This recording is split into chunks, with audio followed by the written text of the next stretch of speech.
Sebelum mengikuti pembelajaran, silahkan terlebih dahulu persiapkan buku paket Bahasa Indonesia kelas 7, buku catatan, buku tugas Bahasa Indonesia, dan alat tulismu ya. Selamat mengikuti pembelajaran.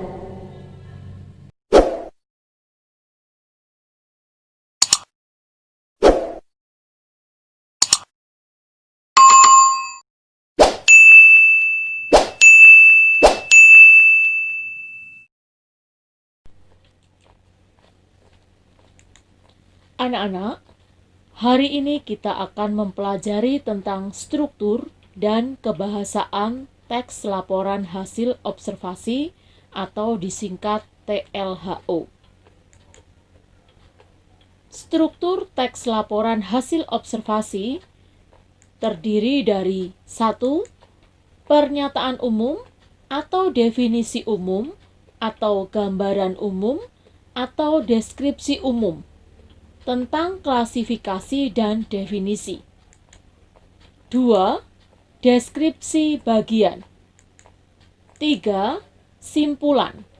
Simpulan dalam hal ini boleh ada, boleh tidak. Mari kita bahas satu persatu. Pernyataan umum atau definisi umum berisi definisi, kelas atau kelompok, keterangan umum, atau informasi tambahan tentang subjek yang dilaporkan. Pernyataan umum berisi informasi umum, nama Latin, asal-usul, kelas, informasi tambahan tentang hal yang dilaporkan. Ciri bahasa teks laporan hasil observasi adalah menggunakan istilah dalam bidang ilmu tertentu, definisi menggunakan adalah dan merupakan. Penggunaan kata yang sebagai pembeda pada kalimat definisi. Deskripsi bagian. Berisi perincian bagian-bagian hal yang dilaporkan. Kalau binatang, mencakup ciri fisik, habitat, makanan, perilaku. Kalau tumbuhan, berupa perincian ciri fisik bunga, akar, buah, atau perincian bagian yang lain. Perincian manfaat dan nutrisi juga dipaparkan pada bagian ini. Kalau yang dilaporkan berupa objek, deskripsi bagian berisi klasifikasi objek dari berbagai segi dan deskripsi manfaat suatu objek, sifat-sifat khusus objek. Ciri bahasa menggunakan kata khusus dan kalimat-kalimat yang menjelaskan atau memerinci. Deskripsi bagian menggunakan istilah dalam bidang ilmu, kata baku, dan kalimat efektif. Kata sambung yang digunakan yaitu dan, selain itu, di samping itu, dari segi titik-titik. Rincian jenis kelompok pertama, kedua, dan lain-lain. Simpulan. Berisi ringkasan umum hal yang dilaporkan. Simpulan ini boleh ada dan boleh tidak ada. Mari kita perhatikan contoh teks laporan hasil observasi yang berjudul pantai. Pada paragraf 1 merupakan definisi umum atau gambaran umum. Berisi tentang definisi informasi umum. Pada paragraf kedua, merupakan deskripsi bagian, berisi jenis pantai dari berbagai dasar klasifikasi. Paragraf ketiga, masih merupakan deskripsi bagian, yang berisi tentang manfaat pantai. Sedangkan pada paragraf keempat, yakni paragraf terakhir, merupakan bagian simpulan yang berisi tentang ringkasan dari teks laporan hasil observasi yang sudah ditulis di paragraf sebelumnya. Nah, sekarang kita akan mempelajari tentang kebahasaan teks laporan hasil observasi. Teks laporan hasil observasi menggunakan istilah, menggunakan kalimat definisi, menggunakan kalimat klasifikasi, menggunakan kepaduan paragraf, menggunakan kalimat efektif, menggunakan prinsip penggunaan kata, kalimat, tanda baca, dan ejaan, menggunakan imbuhan asing. Selain itu, teks laporan hasil observasi juga menggunakan kata baku. Mari kita lihat perinciannya sebagai berikut. Istilah. Istilah adalah kata atau gabungan kata yang dengan cermat mengungkapkan makna konsep, proses, keadaan, atau sifat yang khas dalam bidang tertentu. Untuk mencari makna suatu istilah, kita dapat menggunakan kamus. Bukan kamus umum, melainkan kamus istilah. Di perpustakaan sekolah, kamu dapat menemukan kamus istilah semacam itu. Ada kamus istilah ekonomi, kimia, kedokteran, politik, dan sebagainya. Contoh penggunaan istilah dalam teks laporan hasil observasi pantai. Istilah yang terdapat pada paragraf 1. Garis isobat. Istilah yang terdapat pada paragraf 2. Pantai landai, pantai mangrove, pantai bukit pasir, pantai delta, pantai bertebing atau flaise, pantai estuari, pantai curang. Istilah yang terdapat pada paragraf ketiga. Ekosistem, biotik, dan abiotik. Istilah yang terdapat pada paragraf 4. Biotik, abiotik, dan nutrisi. Kalimat definisi.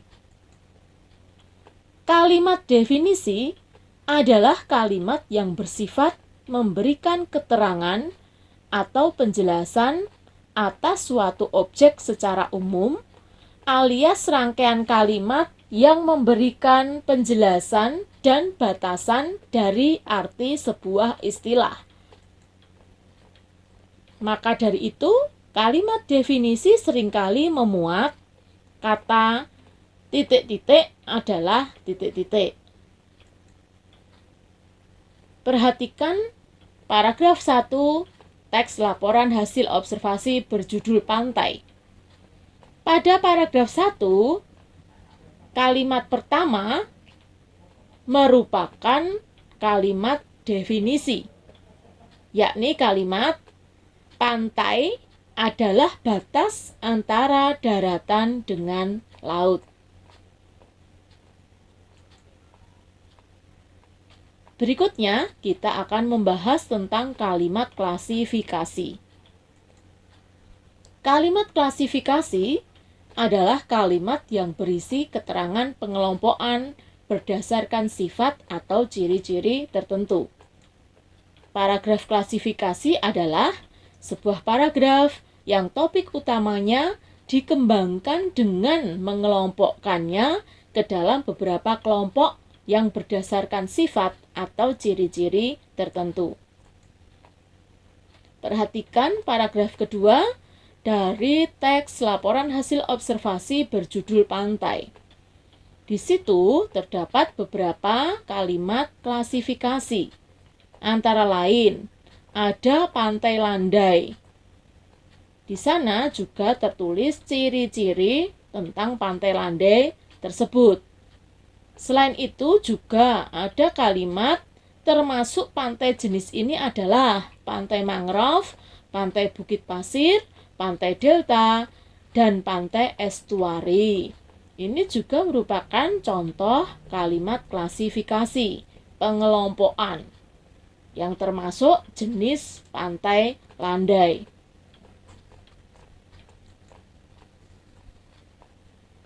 Sekarang kita akan membahas tentang kepaduan paragraf.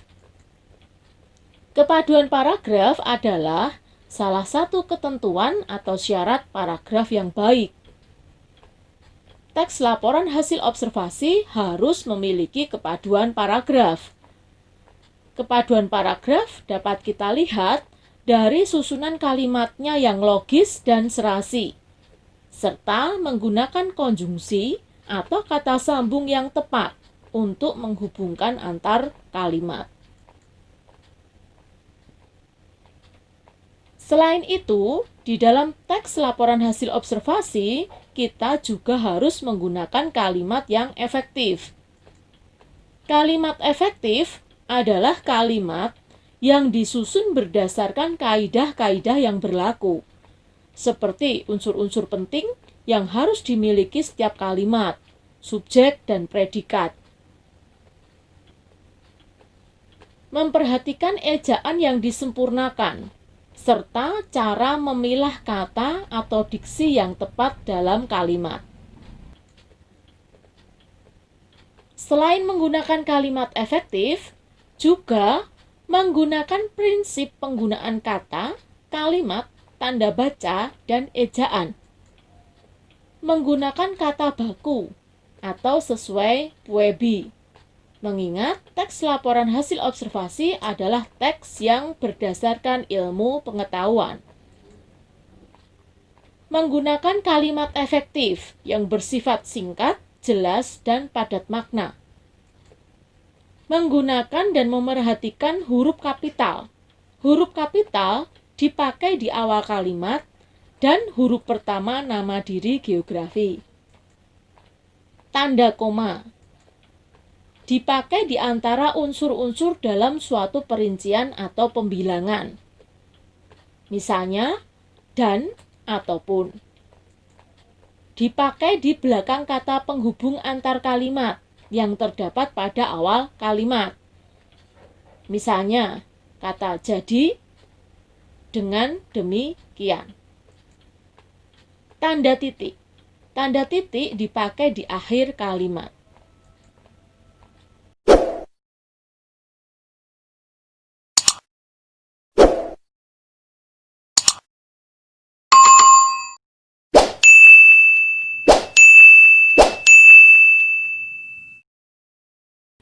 Di dalam teks laporan hasil observasi juga menggunakan imbuhan asing, antara lain akhiran is yang memiliki makna bersangkutan dengan.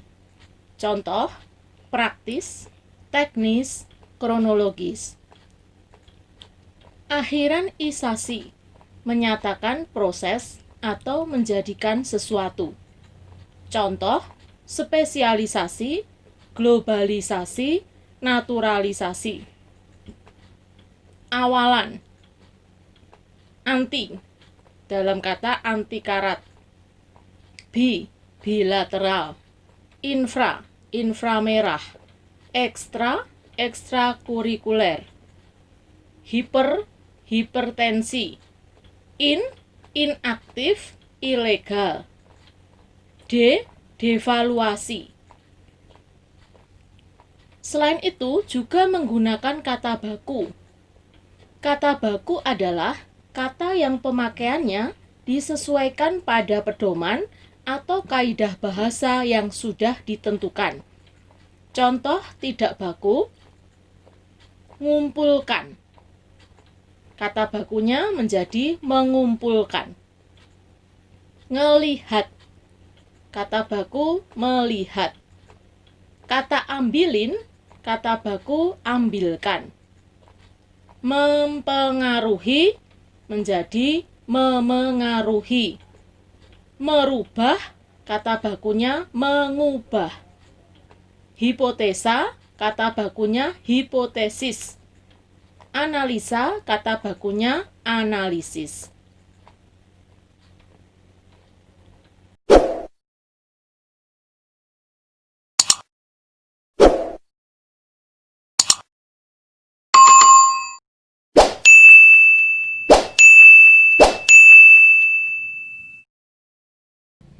Nah anak-anak, demikian tadi pembelajaran hari ini.